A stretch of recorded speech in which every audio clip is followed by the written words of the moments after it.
everyone. Well, I can't see you yet, but I know you're all in the room, but I can see our wonderful panelists, and I can't thank them enough for coming to talk about this really important issue. And I've got some news on that. I've always been part of the disability community because being deaf and diagnosed quite early, but also knowing that autism doesn't just run in my family, it gallops. My children, my mother, and recently I've actually come out. I'm also on the autism spectrum. I've known it for a long time, but it's really weird when you're dealing with multiple impairment issues and how one becomes more of a focus than others. And I've started reading so much, and everything is just confirming it. My friend who's a psychologist has confirmed it. And so I'm with my sisters here in the room. I'm really excited about what they can teach us and show us and share with us, but also to know that it's okay. It's great. I see having different impairments as a badge of honour, because it gives us a new experience when we start to identify these things as positive in our lives, and goes against the current negativity around disability and issues. So I'm looking forward to what they have to say. I hope you do as well. And let's all get into a good set of questions at the end of their presentation. So welcome everybody. And I just need to give you a quick audio description. I'm white, in my early 60s, got brown shoulder length hair, grey bits coming through it, and a dusty pink top on. Thank you. Bye. Thank you, Ruth. And welcome to the club. You were already in, but now we know.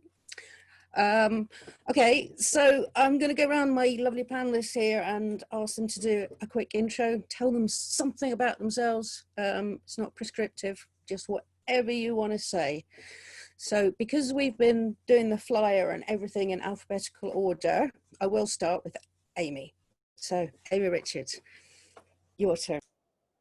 Hello everybody. Very happy to be here. So I'm an online business manager. I'm a self-employed person.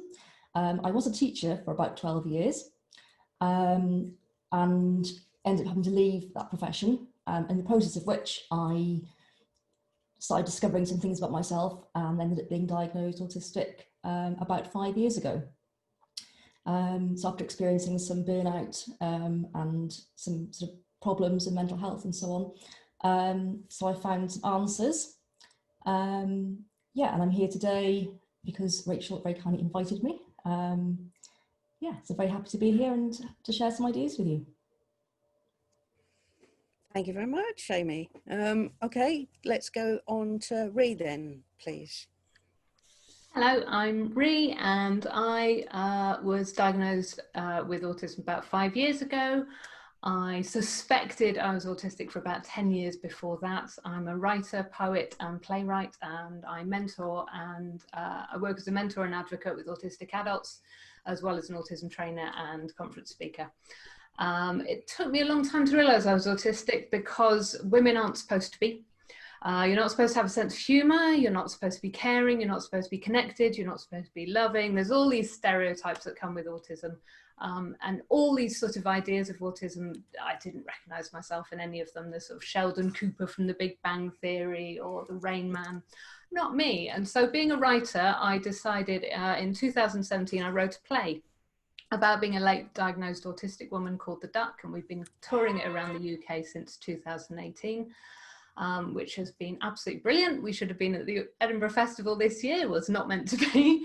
But getting my diagnosis really changed my world. It took me from comparing myself to everyone else and thinking of myself as a faulty human to realizing that actually I am a perfectly formed autistic person. And that was so important for me. So for me, diagnosis was like the beginning of a new era of actually feeling really happy with who I am.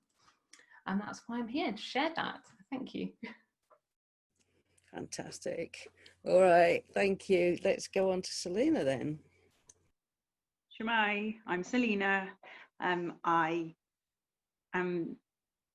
was also diagnosed fairly recently, 4 years ago. And just like Ree, I knew for about 10 years before that I was autistic. But a little part of me was like, maybe I'm not autistic enough to kind of be to really own that label. But there are many, many, many of us who don't feel autistic enough, and so it's a bigger community than I guess we first imagined. I am one of the directors of Aubergine Cafe, which is an autistic-run arts organisation, and we are coming to the stage where we're just finishing renovating, and we'll hopefully be able to open our doors, but we've been running online programs, arts workshops specifically, and that's been going great. And we also have a weekly drop-in, but that's about my project, not me. I've got a background in working as an educator in sexual health, drug education, smoking, those sorts of things. I've been a support worker for people who are in recovery from addiction, alcohol mostly, and also I've worked in disability and autism specific services for quite a while now. So I've got lived experience and quite a bit of professional experience as well. That's me. Thank you. Oh, audio description. I'm black, but I've got very fair, very light brown skin, dark brown, very curly hair, and a short, sort of short back and sides kind of haircut, just 1.5 inches long, about 3 to 4 centimeters long. I'm wearing a gold necklace, which has a pendant with the shape of the island of Jamaica on it, and I've got a red, not red, what colour is this? Pink, a dusky pink jumper on. Okay, thank you very much. No, nobody's actually asked for the audio descriptions, but I'll do a quick one anyway. I'll let people decide if they want to do that themselves or not. So I'm sort of butch-ish, quite butch-looking lesbian. I'm white. I won't give away my age just yet because we're going to talk about that in a minute. And I'm wearing black glasses, and my hair's a lot longer than it normally would be, about 1 inch long. So that's me. So this discussion, it kind of grew out of talk we're having at the moment about whether we add a word. So disability arts at some point added a word, disabled and deaf, because deaf people, especially those who have had BSL as their first language, some people identify more as a linguistic minority than as disabled, because if everyone used BSL, deaf people wouldn't be disabled people. And when we're talking about adding a word, you know, we might add the word neurodiverse, we might add the word neurodivergent with an S on the end. So we're talking about that at the moment. So this came to me that our autistic people a cultural minority in a similar way to how deaf people are a linguistic minority. And the more I thought about it, the more I thought, yeah, we are, because if everyone was autistic thinking, we wouldn't be disabled by the society we live in. It would just be the normal thing to think like we do and behave like we do and have some of the difficulties we do, but maybe those would be obliterated because they wouldn't use, nobody would have invented chemical perfume or those horrible cleaning chemicals or any of that stuff that, you know, overload our sensory systems. So that's kind of how I was thinking about it. And yeah, the more people I've talked to, especially these three here, the more I sort of start to really believe in it as a thing. And one of the things that makes me believe in it is, before this, I had a conversation with each of these three lovely people. And the same as any conversation I've had with other autistic people I know, it's a very different thing to talking to neurotypicals. We talk, we stop, maybe we pause in the middle, but when we're finished, then the other person comes in. We don't end up with this talking on top that neurotypical people do all the time, and it's really hard work to be around. So that again convinces me in a way that this autism culture thing is a thing. So do any of you want to talk a bit about how you see that? Go for it. I think it's really interesting, this question. I feel like Aubergine Cafe tries to answer this question in its very existence. The reason it came about is that I've been in a series of jobs where I've ended up kind of almost being bullied out of them, because I may well have been the best at the job, but because I struggle with one thing like filling in timesheets or something, which everyone is supposed to do, then I end up going on probation, and and I've had so many issues at work which just felt really unfair and targeted towards me because I didn't do things the same way as other people. I didn't think the same way. One day when I left my last job of employment from someone else, by an organization, I left one day after having a head injury due to having a meltdown because of a situation with my line manager, and I never went back to that job. But I thought, do you know what the issue is with being autistic and trying to get work and stay in work? It's not the fact that we're autistic, it's the fact that everyone else isn't. And that if everyone else was, maybe work would be more streamlined, everything would be more efficient, people would communicate more clearly, those sorts of things. And somebody, and I actually express this view on social media, as one does, and somebody replied with, why don't you do that? Ta-da! 3 years later, here we are. So yeah, that's what I set out about doing. And what we've done is we've created this space where all of us are autistic, and those of us who those people who are working with us who aren't autistic have shown that they can respect our space. But the conversation, as you described, Rachel, is very different. Everyone communicates so much more clearly. People will ask questions that they're normally too afraid to ask, and people will give honest answers. And they know that when they talk to us, that we mean what we say and we say what we mean. So there's none of this confusion or wondering whether it's okay to ask something, wondering whether their tone was wrong and all of these things, because we'll just say it. And that, I think, is something which strikes me as somewhat a community factor. That does make us a community that is different. We communicate differently. We use a different language, because language is so much more than just the words people say. It's how they say them. It's how they communicate them to one another. It's the tones we use. It's our expressions, or whether we read those expressions. That's my input. Thank you. Yeah, go for it, Ree. Yeah.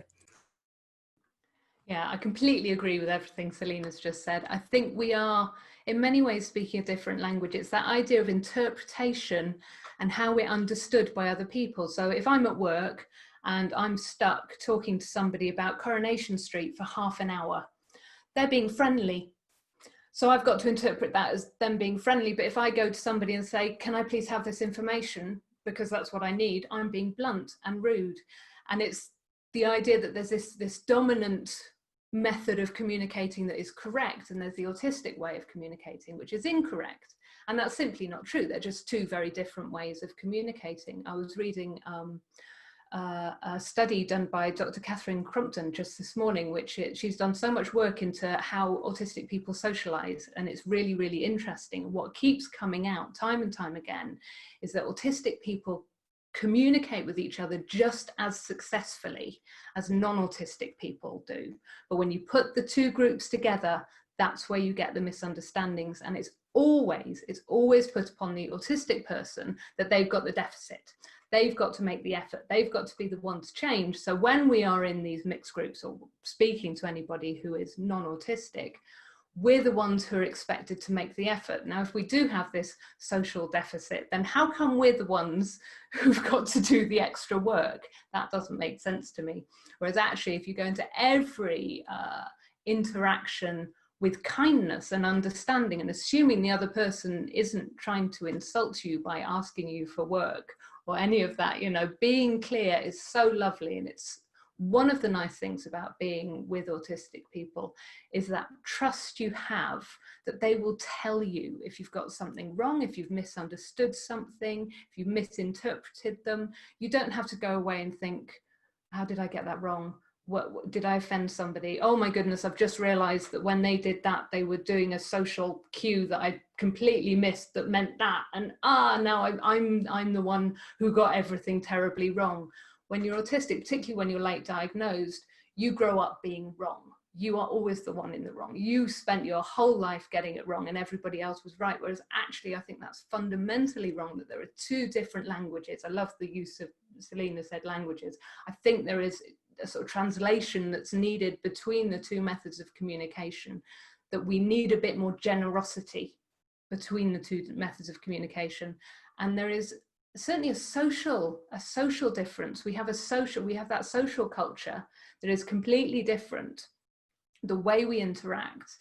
And I don't want to lose that. The first time I was ever in a room with other autistic adults, just us, and we were all stood in a circle, and we were all sharing this experience of being misunderstood and how we are all cold and rude and aloof and difficult and blunt. And I was looking at these people and going, but you're all so warm and lovely. And I have no idea where this is coming from. How have you all been interpreted like this? Why am I being interpreted like this? That's not who I am. But that's that misunderstanding. Yeah. There's a lot of nodding going on, isn't there? And it's just as well I had my mic off. Do you want to say anything about this, Amy? Or are you just repeat? No, yes, I will say something. I was really interested to hear that about the fact that autistic people communicate really well with each other. I interviewed somebody for my own podcast a couple of weeks ago who'd actually taken part in some research into autistic communication. She's autistic herself. And that's exactly what they found, is that when they were in the groups with just autistic people, they were communicating perfectly well. And it was only when they were in groups of mixed people that the communication difficulties started happening. So yeah, it's really clear that we're only disabled when we're in groups that we're not able to really communicate well in. Whereas, you know, put me in a group with people like me, I'm absolutely perfectly able to communicate. Yeah. Absolutely. I think we kind of established it's a thing, isn't it? It's a thing. So I've kind of put out a few questions that were, it was on the flyer and I've given it to the panelists in advance, but there's one little thing that's kind of come back, an additional thing, is that some people think that people with autism tend to look a bit younger than they really are. So I'm going to put it out to the audience. Have a look at us. See if you can add up our collective age and put it in the chat box. If anyone gets it exactly right, I will send them a duck. That's a promise. Keep my promises. So the first thing on that list of kind of talking points was about the language we use. So there's the, do I have autism or am I autistic?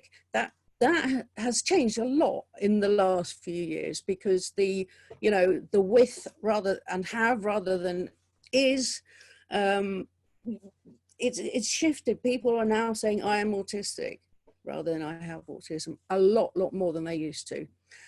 And then we're also trying to untangle, are we neurodiverse? Are we neurodivergent? Are we? And actually it was Ree in talking who gave me the clearest understanding of this. Would you mind repeating that, Ree?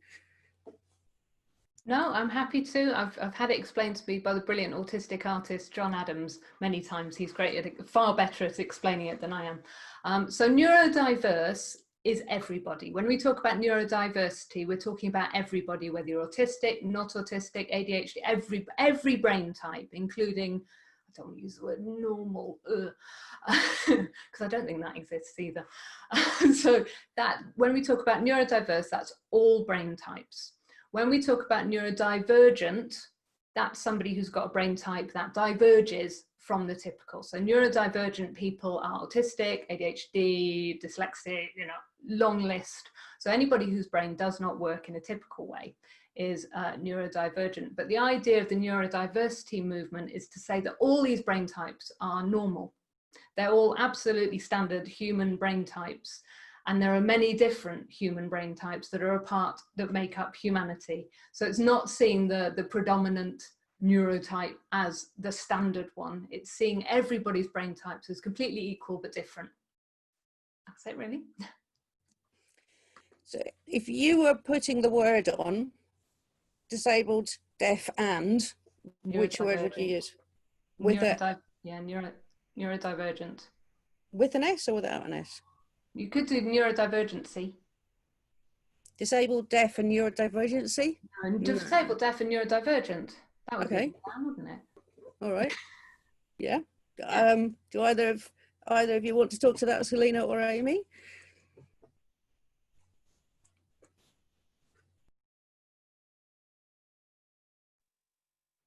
Yeah, I guess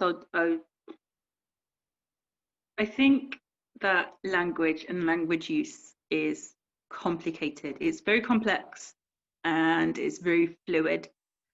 And having had that explained to me, it would be the correct usage, I think, in terms of the English language. However, I used to be one of those people who really picked apart the exact use of words. And to be honest, it's still me in my heart. I haven't left that behind. It's just I have those conversations in my head instead.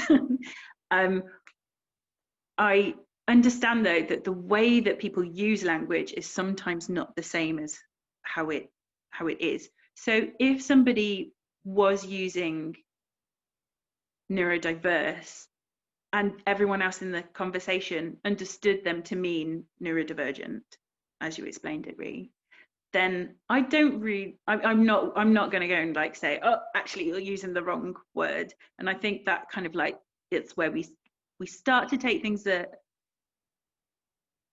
a point which is kind of in loggerheads. Sorry to use a metaphor right now, but in loggerheads with how language changes over time, how its common usage changes over time. And so I think we also need to be prepared that we're going to come across organizations that use it differently, and that might make us feel angry once we know the proper usage. But let's try and not let that harm us, and understand that sometimes people just use words a little bit differently, and that sometimes that's okay. I guess that's just an opinion. That's my opinion. I think if you have a very strong opinion about it, which is different to mine, that's also okay. I'm totally fine with that. But yeah, I do agree that if I was to now use that in our social media, I will make sure now that my social media team uses neurodivergent instead of neurodiverse because of that, and that's what we would do. Okay, good. All right. I just jump in there and say, yeah, please, yeah. Just, Selena, I really like that point. That makes a lot of sense. And obviously, the way people use language is not the same as actually understanding exactly the dictionary definition. Interestingly, I was looking up before this just to see, because I thought I knew these, but I looked up to see the dictionary definitions of them. And interestingly, the definitions that I came across actually said that neurodiverse means the same thing as neurodivergent, which is interesting. And I totally understand what Ree was saying. That makes a lot of logical sense, but the actual dictionary definition is the same, or virtually the same, that I was able to find. So. But I think, yeah, with dictionary definitions change over time because they are there to reflect common usage as well, which Yes. but also dictionary definitions are very, very small, and quite often it's like 1 or 2 sentences to try and explain what is a whole academic subject. So we shouldn't take those with a pinch of salt. I think I've read a dictionary definition of ableism as discrimination against people with a physical disability. So, and we know that that's not the full definition.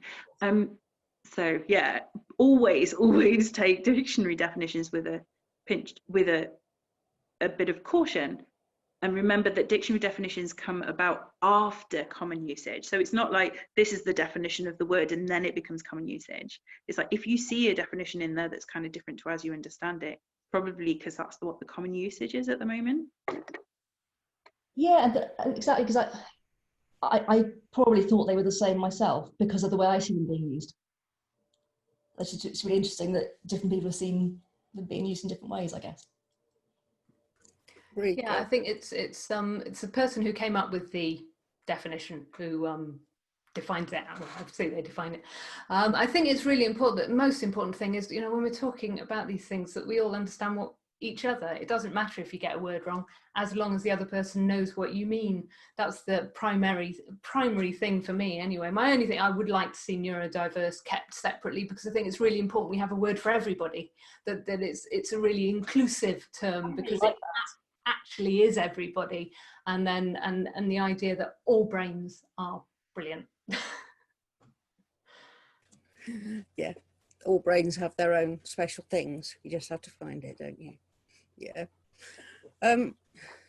Is it worth moving on to what I've defined as the 4 most argued about topics in Facebook autism groups? And it's a bit of a kind of hodgepodge, but I think taking this opportunity to inform people who don't take part in these discussions a lot about why things are changing, the way we talk about things are changing, and even the therapizing of young children is changing. So the 4 things are Asperger's, which is no longer you can't get it as a diagnosis, but it also has problematic associations. Functioning labels, by which I'm talking about low functioning. He's low functioning, she's high functioning, they're low functioning, it's very divisive.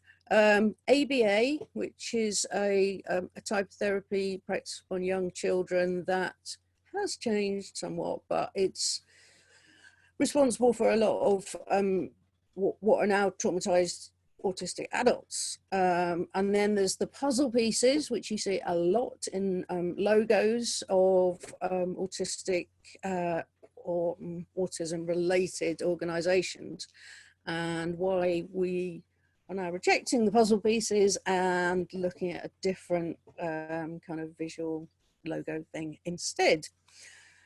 Does anybody want to have a go at one or more of those topics? Can I just start us off with some functioning labels?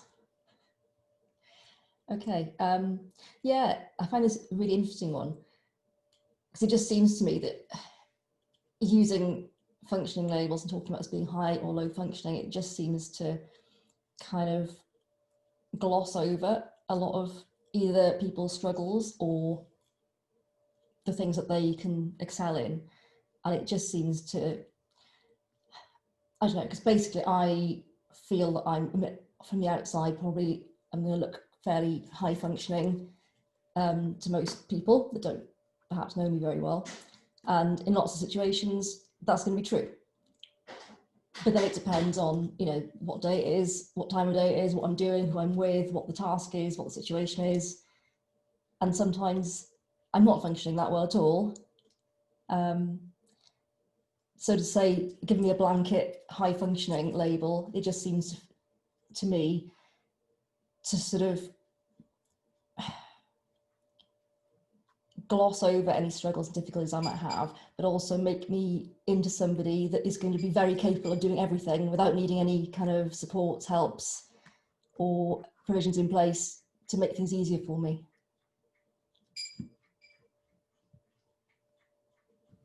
Completely agree. I think I always come down to how useful are these things? What is the actual use of these labels? And what you end up with high functioning people having too much expected of them, and low functioning people having not enough expected of them. And you know, you're writing off one group and you're expecting too much for another. And actually, right, okay, well, what do they really mean? When we're talking about high functioning, what we actually mean is you've got an IQ of over 70. It's not actually that you can specifically do any particular task. So when we're talking about autism, we are all so very different. We all have our strengths and our difficulties.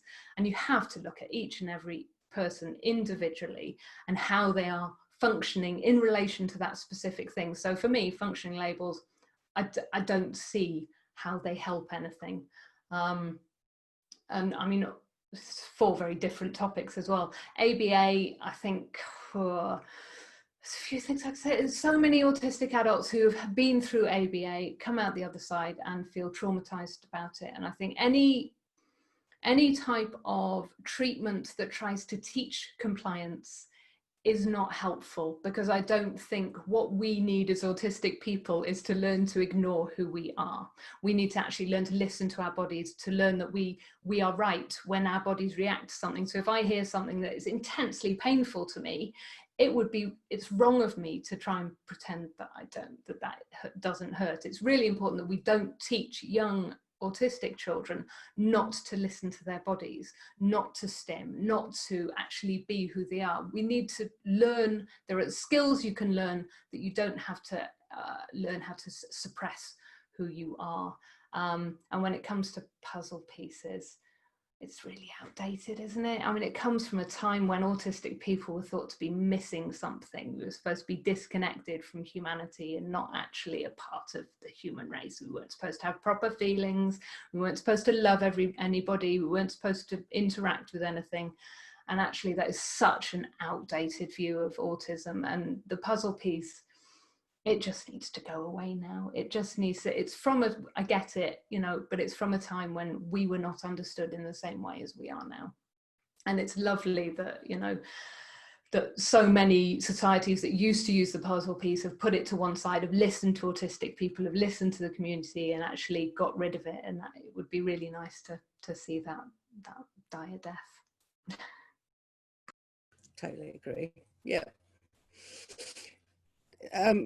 Anything to add, Selena? Yeah, so just coming back to labels again, the high versus low functioning. We've at Aubergine, we tend to use, it's very difficult to come up with the right kind of term, but like more apparent and less apparent support needs, which is the closest we've kind of found to describe what we're trying to get across. I think that people see us, those of us who are able to do things like take part in panels and have sometimes quite academic discussions. People see us as being like really smart.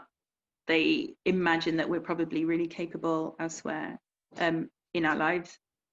They don't realize that we also have those same sensitivities and meltdowns that somebody who is non-speaking and labeled low functioning has. We also have those. The difference is that we're able to communicate our needs.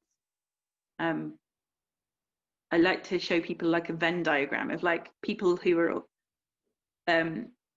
autistic and people who are able to communicate their needs, and there's this little sliver in the middle where the two circles cross over, and that's people like us, people who are able to hold these panels and speak on behalf of those who have those similar experiences to us. They are similar experiences to us. It's when I see somebody who is non-speaking having a meltdown and hurting themselves, I know what they're feeling. I can look at them and I have this huge empathy, and it's this crushing pain inside and this frustration, and it's communicating pain. We understand that. So I think that, I guess what I'm trying to say is that we are also those children at times, you know, and autistic children grow into autistic adults. Some of us were non-speaking when we were children. You know, some of us were the problem child who got like put in the timeout room and whatever when we were at school. And then we left school, and I guess our puberty developed later on, I don't know, and we became who we are today. So we still are those people. Sorry, I'm going off on one now, but like I'm just really quite passionate about this idea that there are a lot of people out there, particularly those who consider themselves part of the autism community, who are not autistic themselves, who see us as not representative of autistic people. And I'm here to argue that we are. And how that relates to those like functioning labels. In terms of like Asperger's versus autism, I understand that it's now not something that people are diagnosed with. There are people who are going to still use that label because it's what they were diagnosed with, it's what they're comfortable with. And I think how people self-identify is okay. What I feel is not okay is when they use them to differentiate themselves from autistic people who have a learning disability. So it's saying, oh yeah, I'm autistic, but I'm the good autistic. I'm not the, you know, it is. And I just find that's just really, it's just really icky. It's not okay at all. It's really discriminative. And I don't like to see that within our community, because I feel as though like we're all critical thinkers. We can do better. We don't we don't have to be like the rest of the community. We can do better. Yeah, so that's like, I personally, I think we're all in it together, and I would probably have been diagnosed with Asperger's, but I use autistic myself because yeah, I want to represent all of us. In terms of puzzle pieces, I think that's already been said. It's like, you know, yeah. That's another thing that's like from the non-autistic people who trying to imprint their idea of what autism is onto us. Again, we can do better. So yeah, let's just do it ourselves. I really like the gold infinity. I like the rainbow one too.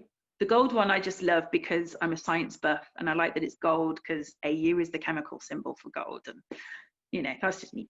There we go. Ree, yeah, do you want to add? Couldn't agree more with everything you just said, Selena. I think, yeah, when it comes to, and we do forget that I can appear really, really, really socially competent and all of these things. I can be a really good communicator. I can explain what I'm thinking. I can do all these things. And, you know, I've got 5 kids. I'm married. I live quite a relatively normal life. And people are really surprised to hear that I've been in a supermarket on my own as an adult. Oh, I have to add one on because I did it the other day, 7 times, because I can't do it. It's too much. It completely throws me off. It's a perfect storm of hell. And the number of times that I'll be at something and I'll be standing there smiling like this because this is my default. God, I'm panicking. I can't cope with this. I'm sort of screaming inside my head, and all I want to do is run. It's a lot of effort goes in as an adult to appear to be high functioning, even when you're not, because you don't want to be vulnerable in public. You don't want to be visibly different. You don't want to be, we've all been bullied. We've all been, our differences have been noticed throughout our lives, whether we were diagnosed or not. I don't think I've met any autistic person that has gone through smoothly. And so it's really, really important to remember that, yeah, I can go and I can stand up in front of people and I can do a talk, and you'll think I'm really high functioning. But if you see me tomorrow, when I have this banging headache and I'm alone in my room and I'm rocking and I've got my noise cancelling headphones on because I need complete silence because my brain is so burnt out by what I've just done because I've overprocessed and pushed it to its absolute limits. Had a great time, absolutely destroyed myself. Then you might look at me and go, oh, well, she's a bit low functioning, isn't she? Because she can't find the words. She can't talk right now. That is still a thing. I still have times where I can't find the words. And it's really horrible as somebody who is really verbal to suddenly go, I can't, that connector's not there. I can't do it. I can't. And it's really frightening.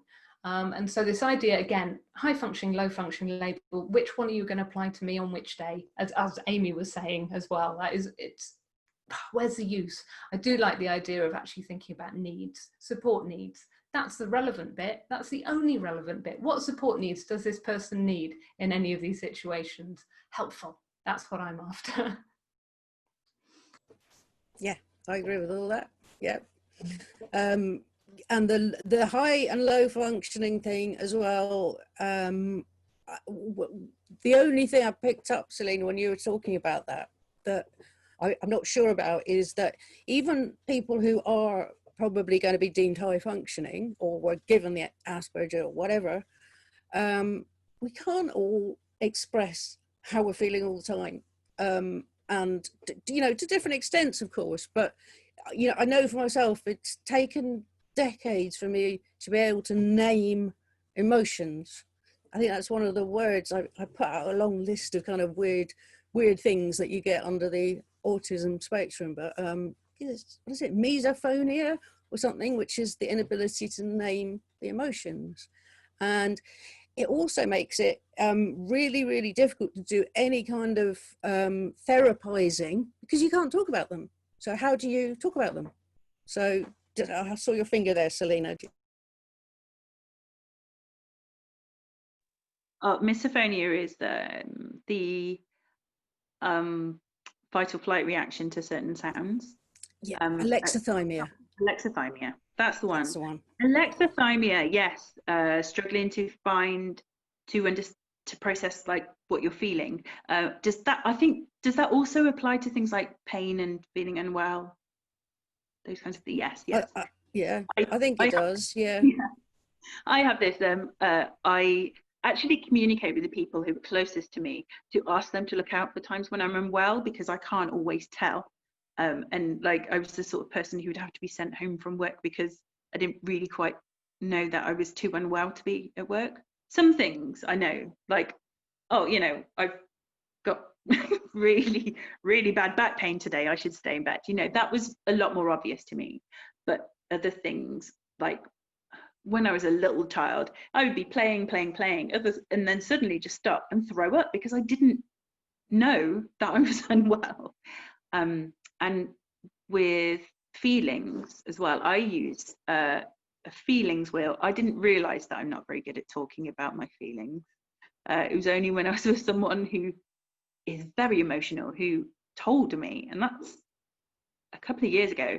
So when we were having discussions, we would use a feelings wheel, and it's got lots of different feelings in this circle. In the middle, it's got like sad, angry, happy, excited, something like that. And then you can break those down into like things like worry or disappointment to try and narrow down the feeling. Really helps. It really helps with communicating with neurotypical people. I can't remember the question. We were just talking about the difficulty in naming feeling, and you know, yeah, you're right, feeling is more than emotion. Feeling is, you know, how you experience pain, how you experience feelings of unwellness as well. So yeah, I think it all probably comes under that same banner, but also you know, there are environmental factors which make a difference to that as well. Amy, yes. Ree, sorry. Yeah, just picking up on what Selena was saying about having people around you who understand you when you need help. That was something happened yesterday. I'm just going to go off on a tangent. We're demolishing some sheds outside, and I decided to get on with it a bit on my own. So there I was with my hammer, and anyway, I managed to hit a bit of wood, which knocked a nail into my hand, and it went right in. And my husband from the house heard me yelp, and he shouted out the window. He said, "Are you all right?" And I said, "Yeah, I'm fine." So he came running because he knows that if I just go, "Yeah, I'm fine," I've gone into, I don't know what's happening now. If I say, "Oh no, I've done this," he knows it's probably all fine, and he came running and helped me deal with it. But it's that idea of having that help, not responding to things in the way that people expect you to respond to things, particularly difficult things, particularly pain or discomfort and emotions. You know, what you were saying, Rachel, about not recognizing the emotion you feel. There are certain times, if I've got something, a big change coming up or a transition coming up, I will start behaving in a certain pattern of behavior that my husband will recognize as stress. I don't. He'll go, you're a bit stressed. You need to go and sit on your own for a bit and chill out. I have no idea what's going on. He is far better at recognizing my patterns than I am. But afterwards, I can really see it so clear, you know, and having that, being able to go back through all your emotions and work out what they are is really helpful. And having that little wheel can be really helpful just to work out what's going on. But the idea that, again, just because we're verbal, as you were saying, Rachel, just because we're really verbal and really good at describing stuff, doesn't mean that we have that automatic route through to what's going on inside. You know, there is that gap. There is that pause before we can recognize and work out what we're feeling and what we're thinking. And it often comes out in a way that is not as socially acceptable as other people, which can be a real problem getting help when you need it. Can I just come in there as well? Do you want to say something, Amy? Yeah. Yeah, I was just thinking that when you were talking then, there's also a bit of a processing delay as well, I think. Certainly there is with me. And it just reminds me of an example when my wife and I first were living together years ago, and we'd only been living together about maybe a month or 2 months. So it's quite new. And then she comes home from work one day and says, oh, by the way, I've been seconded to Birmingham for 6 months. And I didn't say anything. I just walked away. And I didn't mention it for a week. And she didn't know it. We didn't know each other that well. So we'd been together for maybe 4 or 5 months. And afterwards she said to me, I understood more about you in that week and how you operate, because eventually you brought it up and we had a conversation and you knew what you thought about it and it was fine and we talked through and made the decision. But I kind of left you alone because I wasn't really sure how to react, because she's neurotypical and she didn't really know why. I just went silent for a whole week on it. But yeah, it was just a delay. I didn't know what I thought, didn't know what I felt. I felt something. But it took me a week to process that, and then it was fine. That's specifically called delayed emotional processing, which is it's a really good phrase to put on your PIP forms and stuff like that. By the way, everyone, you know, get all the good phrases. Yes, super common, this delayed emotional processing. Also, we respond to things differently, like grief, losing someone. People might think, why are they behaving that way? This is really odd, you know. People need to remember that autistic people often respond to things, emotional things, differently. And I did have another example. Nope. ADHD moment where I've just kind of had too many thoughts going. Come back to you if it comes back. He's got something. Yeah, I've got an example of that. So certainly I've got a few autistic people in my family, and one of our inappropriate responses that I've certainly done myself at times is laughing when really, really upset or stressed, and it comes out as this sort of hysterical laughter, and it's like, this isn't funny, this is completely inappropriate, I know I'm being socially inappropriate, but I can't control this burst of laughter that has nothing to do with being happy. That sort of thing can be so misunderstood at difficult points, and it's so important to recognize that we respond to things differently. That's it, really. I'm going to jump in because we're sort of edging towards taking a break and then bringing anyone in. So I think, you know, looking at the list, spectrum versus continuum, I think we can probably skip this. Hopefully everyone knows by now that autistic spectrum isn't a continuum from one end to the other. It's a much bigger thing than that. We can talk about metaphors another day. But let's just quickly go back to the age thing, because I don't think anybody got the exact age. I'll check in the break. But there is something about being perceived as younger than you are, and thanks to whoever said 70 as the total age, teenagers. But that has knock-on effects of you being perceived as younger than you are and taken less seriously as if you were younger. And that sort of around the puberty and young adulthood, that has quite a marked effect I think.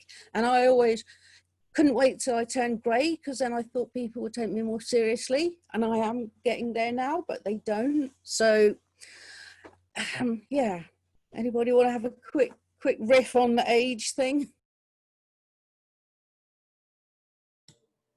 Yeah, I have been told with almost looks of horror throughout my whole life since I was a teenager, that I look a lot younger, or appear to be a lot younger than I actually am.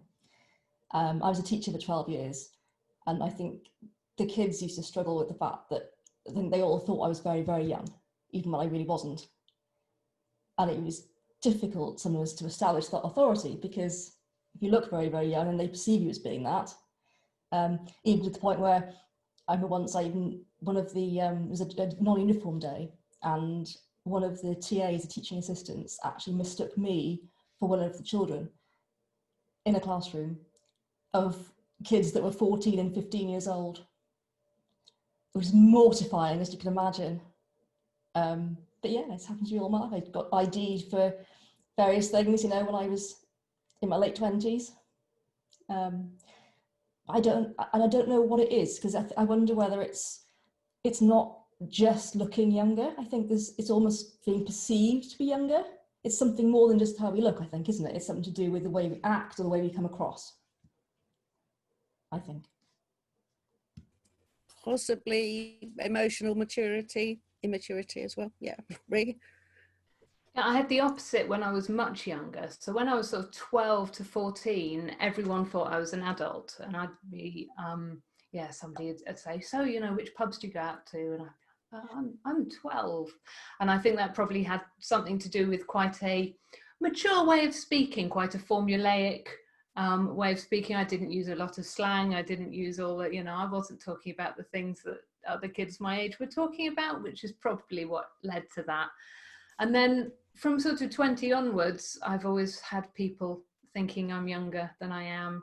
At some point, people are going to stop saying to me, oh, you have 5 kids. How have you possibly fitted that in? You can't possibly be old enough to have 5 kids. And I'm dreading that day when I look old enough to have had 5 kids. But yeah, so I do get it now. I think people, I think I look my age, but it's very nice hearing it otherwise. But yeah, it can be a real problem but I think there's that autistic joy thing that I have that is there's something so pure and innocent and beautiful about it that I love that. I love that I will notice something and it doesn't matter where I am, and I'll go, oh, that's brilliant. The other day I got a lovely look from a woman, it's sort of a little old lady. I was walking down the street opposite and I noticed that there were conkers on the floor, and I thought, oh, conkers, and I grabbed a load of conkers and filled my pockets, and she gave me a look like, oh, I wish I could do that. There was this knowing, yeah, that was the right thing. But yeah, that autistic joy thing that other people don't have to have, that you engage with the world, that you keep your interest and your fascination with everything, that things are still so great. I'm still that 3-year-old who wants to know why. And if you put me with a 3-year-old who asks why, then we will spend the whole day really happily wandering around going, let's find out, yay. And I think maybe that's seen as a little bit childish. Can't think why. Too bad, really, isn't it? Yeah, I think that maybe that is something that sort of drives our fixations. Because when you talked about autistic joy there, I immediately went to kind of mushrooms, which is my autistic joy. So let's take 5 minutes break, during which I'll bring everyone into the room, try and catch up with the chat, because there's been loads of stuff going on in the chat. See if anyone got the ages right. But when we come back from the break, I will give you the answer to the ages. So let's come back at 4 o'clock. You can turn your video off or leave it on. It's up to you. But while everyone else is having a break, I'll be bringing everyone else into the room. So it doesn't all happen at once. I have to do it one at a time. So yeah, break, 5 minutes, go. The nearest, there's actually 2 people, guessed 166, Jackie and Jen. The real answer is 172, Dave Peacock, naughty man. So yeah, I don't know if that was kind of what you expected, but yeah, our collective age of the panel is 172. So Jackie and Jen, you'll have to send me your address and I'll send you a duck. Not a live duck. It'll be a little squeaky duck about this big. All right, so loads and loads and loads of stuff in the chat. Does anybody want to bring up anything that you were talking about in the chat and maybe ask one of the panel in particular? Oh, somebody's already got a duck. Oh, I gave you that duck. Sorry. Okay, I give ducks, it's true. Yes, thank you. Yeah, does anybody want to put their hand up or put a message in and ask anybody anything? Let's have a look. I did just want to address something that I think go for it. was a point I think I missed and kind of misunderstood earlier, and reading through the chat, I kind of get it. So I did talk about us being able to communicate our needs. I guess I didn't mean that in its very complete sense. I mean that we're able to say, I feel unwell, and or we can speak and we can show in other ways, because it's not just speaking that we communicate our needs. In fact, I think that everyone communicates their needs to a certain extent. It's just that a lot of people don't know what to look for, you know. So like sometimes you can have someone who is non-speaking but can communicate very clearly what they want, you know, just like how people might learn like different cries of a baby. This one's for hunger and this one's for so on. We learn how to understand people's communication. So I guess in a sense, when I talk about that Venn diagram, I'm usually trying to communicate something to non-autistic people. And that's kind of why I talk about it in the way that I am. It's more about the perception of them. They can perceive that we can say, I don't feel well, etc. Does that make sense? I just wanted to explain that because I do understand that a lot of us do find it very difficult to know what our needs are, let alone be able to describe them. Yeah, okay. Certainly. Yeah. There's quite a lot of, there's a few things I'm picking up from the chat. One is quite a few people are saying, I kind of think I'm in that spectrum myself. And there very definitely is a phenomenon of women who are being diagnosed a lot later in life. And there's a lot of reasons for that. You know, we tend to be more sort of culturally appropriate than boys for some reason. It's just an expectation of girls in the full, really, isn't it? But that's one thing. And the other thing I'm picking up from the chat is I want to talk more about autistic culture.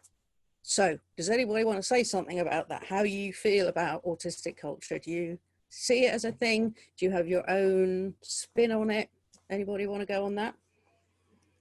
I'll take that one.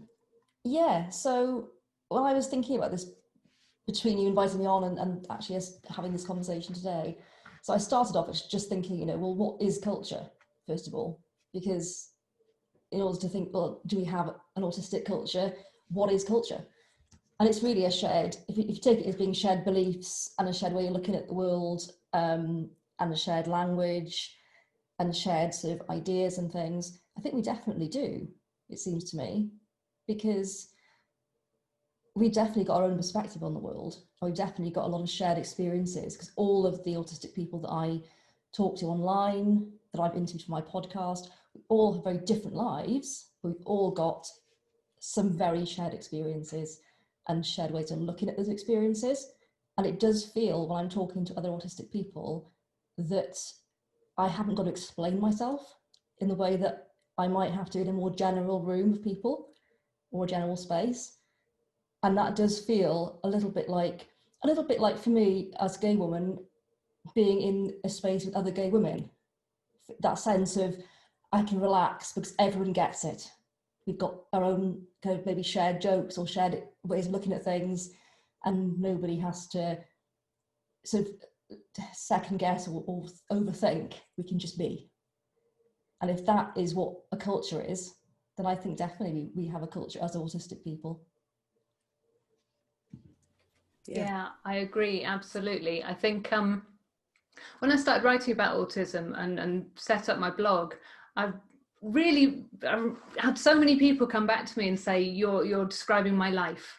You are sharing my experiences really, really closely. And the one that really stood out to me was I got an email from a woman who'd grown up in inner city Brazil, saying that I had absolutely described all the difficulties she had, all the experiences she'd had. And I just thought, I grew up on a sheep farm in mid Wales. I mean, I can't imagine a more culturally different two people on the face of the planet.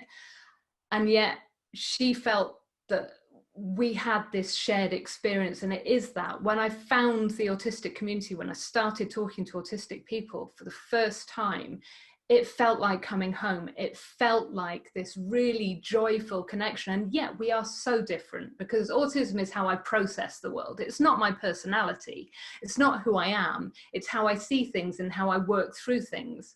But that shared moment in time, particularly when, as an autistic person, you grow up alone.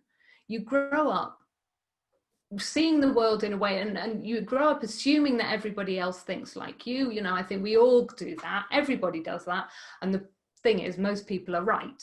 Most people go through life thinking, I'm thinking this, you're thinking that. It's similar enough, so it's easy enough to do empathy between those people. When you're autistic, you're having to empathize with people who don't think like you. And I've always said, when I got my autism diagnosis, I didn't find out I was autistic. I found out the rest of the world wasn't. And that's a really important distinction to make, because then I needed to find my people. And although I don't agree with everything everybody says, and I don't agree with, you know, and of course we're all completely different, that sense of belonging is so important for each and every one of us to feel, you know, it felt like coming home. It really did.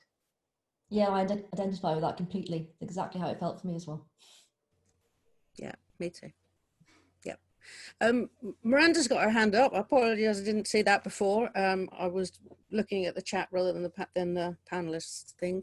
So Miranda, do you want to ask a question?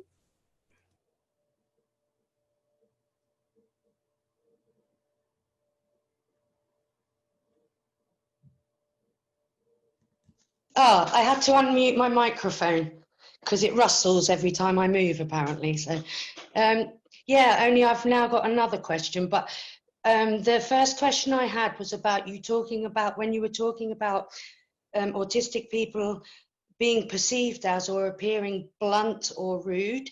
So my question is,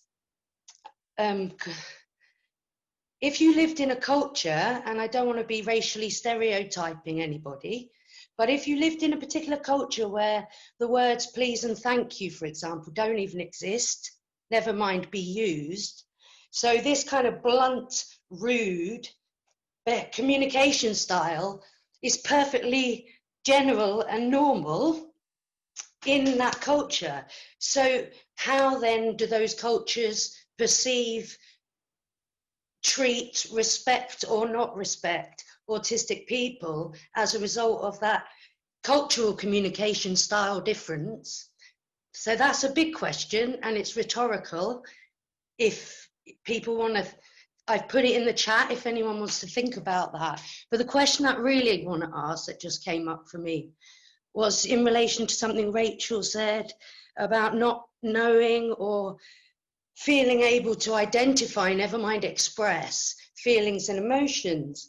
And as a person who I'm not autistic as far as I know, but as I'm wondering whether feeling like there's no point therapizing me if I can't talk about, feel or express my emotions. So I was wondering whether something like emotional literacy skills or emotional education would help, or whether that's just another way of people like me imposing our values about how we should be onto you. So those two questions. To anybody that wants to comment. Yeah, okay. Selena, do you want to go? Yeah, okay. So first of all, in terms of the language, I think pleasantries are things like please and thank you. I think there's a lot more to being blunt than just adding please and thank you. A lot of us are seen as blunt when we say please and thank you and excuse me and pardon me and all of those things. So there are things like tone, there's body language, that possibly a lack of eye contact or very intense eye contact that we might give. There are a whole host of things which make up the way that people communicate, and some of those are more common with our community, the autistic community, which means that they're kind of identifiers of ours, I suppose. And so I think that I'm hoping that that goes some way to answering your question as to why people might still be treated as differently, but just because there's so much more about it. The second question, I think that's a very good question as well.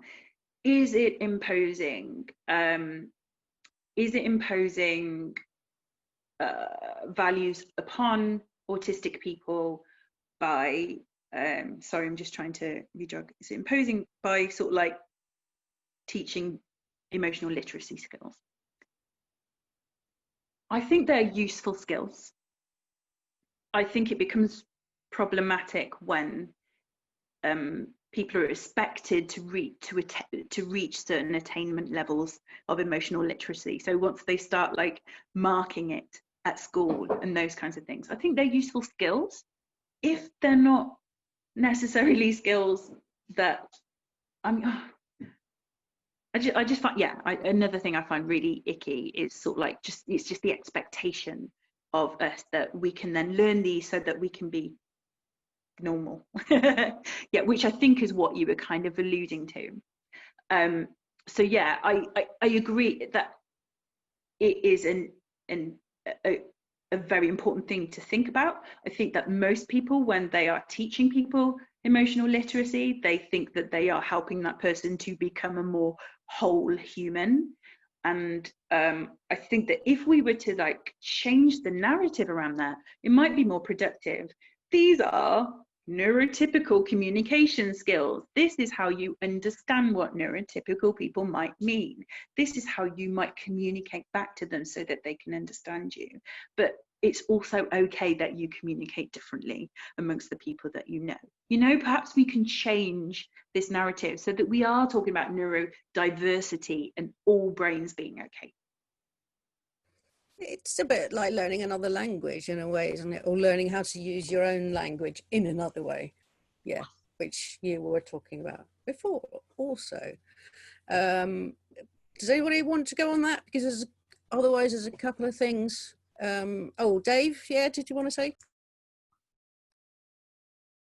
Yeah, hello, I'm Dave. It wasn't quite on that thought. I was more on this thought that the thought's been running along of so identity, I suppose. As you say, lots of people have probably associated with it today, possibly.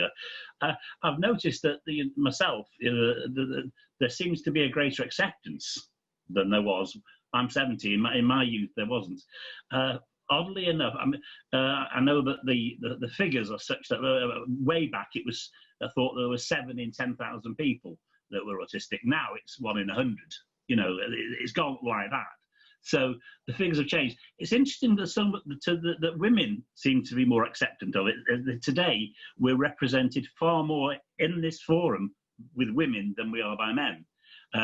I'm nearly 70, and what I'm trying to say is, I suppose, that I personally I've been in a situation where people over the last 20 years, as it's become more accepted, have seen it wise to say to me, Dave, have you thought you might have some autistic tendencies?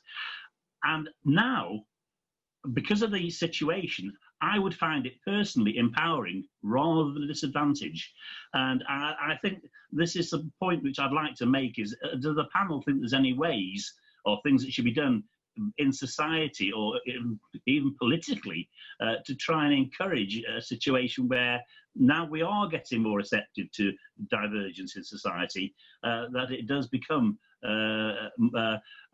more broadcast, shall we say, that the recognition of personal autism is not necessarily a disadvantage, but can be empowering.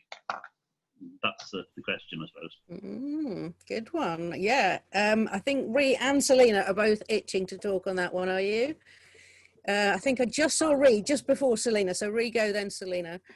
Such a lovely point. I couldn't agree more. I think things have come along, I mean, in leaps and bounds. 20 years ago, it's different to 10 years, 5 years ago. Every year we seem to be getting further and further and understanding more and more of what autism is and how it works and how it affects people. We're finally seeing more and more women being diagnosed. It was always seen as a male thing, but it just wasn't looked for in girls and women. And women and girls were expected to behave in a certain way, and so we did, because we were rule followers. Funnily enough. And so we're seeing more and more that people are getting diagnosed. For me personally, one of the reasons I didn't recognize my autism in myself, so I worked with autistic teens when I was in my 20s. I communicated really easily with them. Funnily enough, we've been talking about that, social communication between autistic people. And I just thought I was really good at my job because I'd had all this autism training that said autism is all these things. And so it did not occur to me that I could possibly be autistic. And I think one of the problems with that is that there weren't enough autistic people being shown in the media. There weren't enough autistic characters on TV. There weren't all, it wasn't an everyday thing. And if we're saying there are more than 1 in 100 people are autistic, and how many people who are older who haven't been diagnosed on top of that, there's so much beneath the surface there. We're really finally recognizing all these people, this sort of lost generation, these lost generations. And the more we see it portrayed as it is, not in a sort of group of stereotypes, not in an idea, not trying to squash autism into one character to sort of go, they've got all the things and they're all visible and look, you can see them all. No, actually having people being represented properly. The more we talk about it like this, the more we have these discussions, the more it's my kids had autism training at school and they came home chatting about it and saying, oh, there's so-and-so in our class who's autistic and they're brilliant and they do this, this and this, and I learned this, this and this about it. And isn't autism great? And I thought, because kids are so accepting of every difference. If you get them young, get in their brains. Sorry, spending too much time with my children lately. And so there's so many different layers of what we can do to keep that momentum going, to keep that acceptance going. I think for me, diagnosis was key to my health and well-being, to me feeling happy with who I am. For lots of people, they don't need that official diagnosis. They just need to understand who they are. The more we understand ourselves, the happier we can be. The more we know about autism, the more we communicate it, the more likely it is that autistic people can recognize themselves in that and seek a diagnosis or work out who they are. So there's no one answer to it. It's a really multi-layered thing. But yes, I couldn't agree more with you, Dave. I think everything you said was wonderful. Selena, have you still got it? Because I know you're burst into... Yes. Well, as you know, Rachel, I love the term autistic excellence, and it's something that we try to promote at Aubergine Cafe. We have our kind of like public aims, which are, on our public websites and so on, but we have this overarching aim, which we don't really say, but we're a public attitudes campaign. In everything that we do, what we're trying to do is let people see that there's an autistic role model that we might not have seen before, or these are the autistic people who are the forgotten people. We fall through the cracks because we don't necessarily have, obviously we may have like other comorbidities along with autism, but quite often we don't have, oh, what was I saying? Hang on, sorry, I'm just having a moment, hang on, just a sec.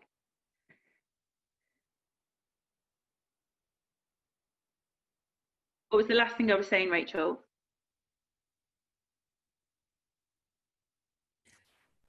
Read the captions. We have comorbidities along with autism, but quite often we, oh, it's gone, but quite often, comorbidities, but quite often we. It's the bit before that, I forgot, because I got distracted by the word comorbidities. Oh my goodness. Right, I love that you're the showcasing how my brain text works in real time. Well, this is it. Okay, well, do you know what it brings? You just talked about Yes. role models, right? Role models. Being, I was never very good at being embarrassed. It was very difficult to embarrass me. And so I'm like, well, maybe that's one of my superpowers. It's very difficult to embarrass me. So how about I show myself, sorry, I was just reading Jet Black's message. Yes, thank you. Noted. That's what distracted me, the word comorbidities. Sorry. Oh, no, I just distracted myself again. But yes, doing this in public, on a panel, so like, you know, it's the position where people are supposed to look up to you. Don't. We're all the same here, by the way. Showing that it's okay and it's, you know, it's fine. When you're in our spaces, you can be yourself. And at Aubergine Cafe, we want people to be able to have a space where you can be all of your identities at once. So I can be Black, I can be queer, I can be trans, I can be all of these things. Whereas in other places, I might have to pick which one I'm portraying that day, you know.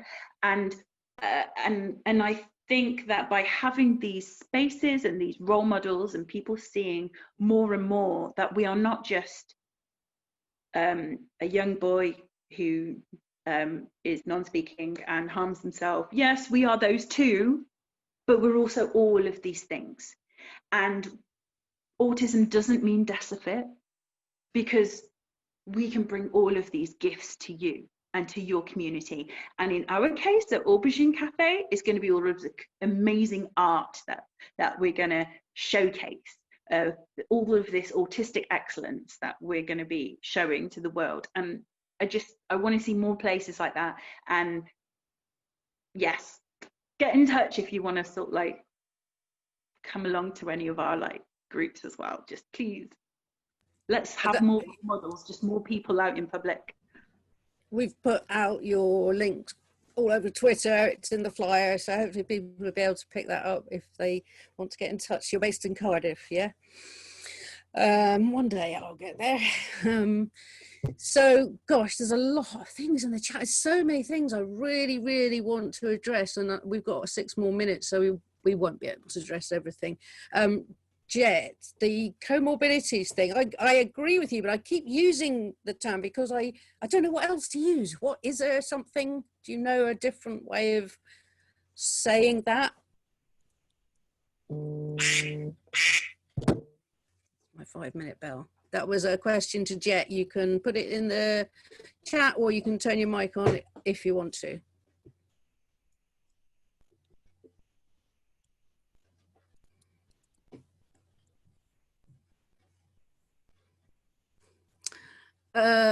What do we mean by that? Comorbidities. Comorbidities. We mean other things, other diagnoses, other conditions. No?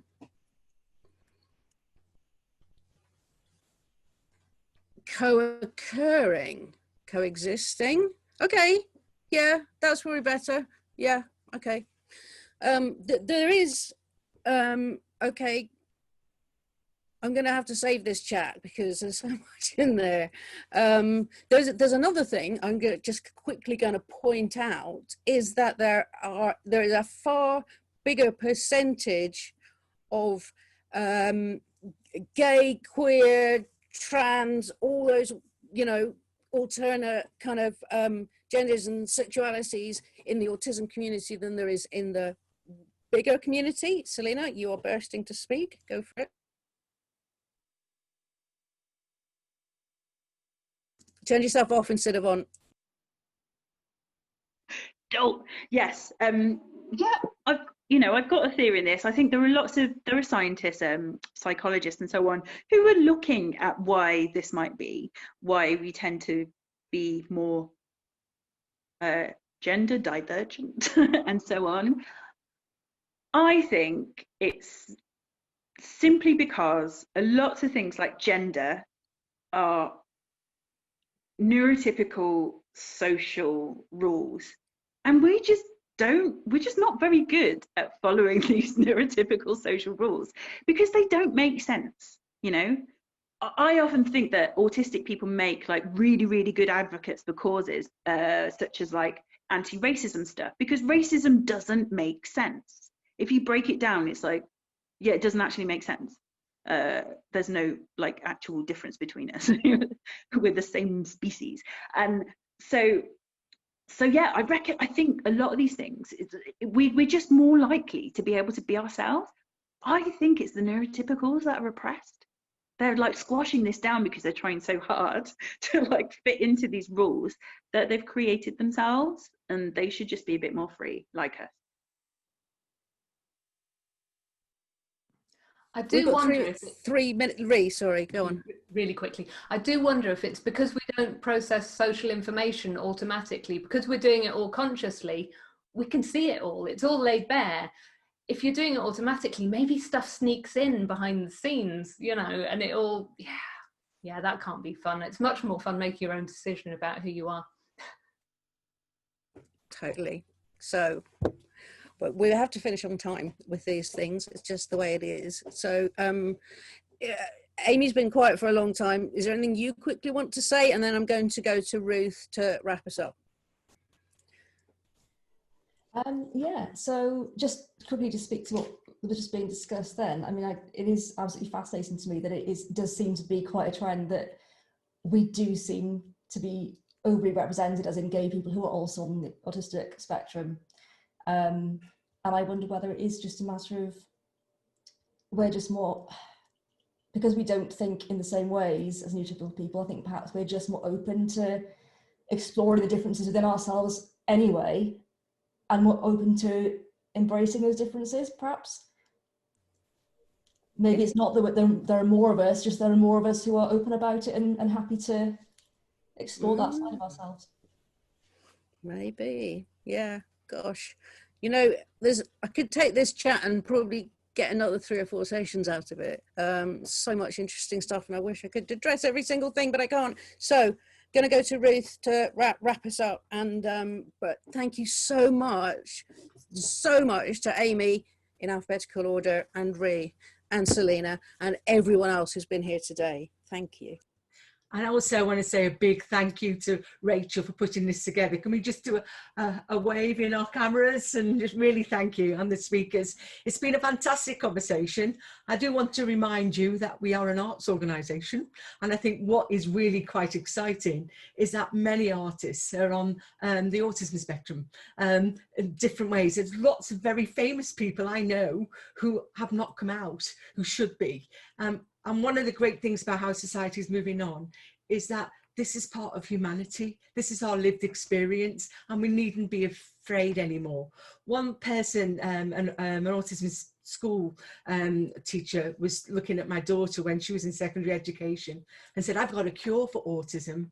And I was like, "Oh no, what's he going to say? Oh, this is going to be scary." He said, "We all walk out the room."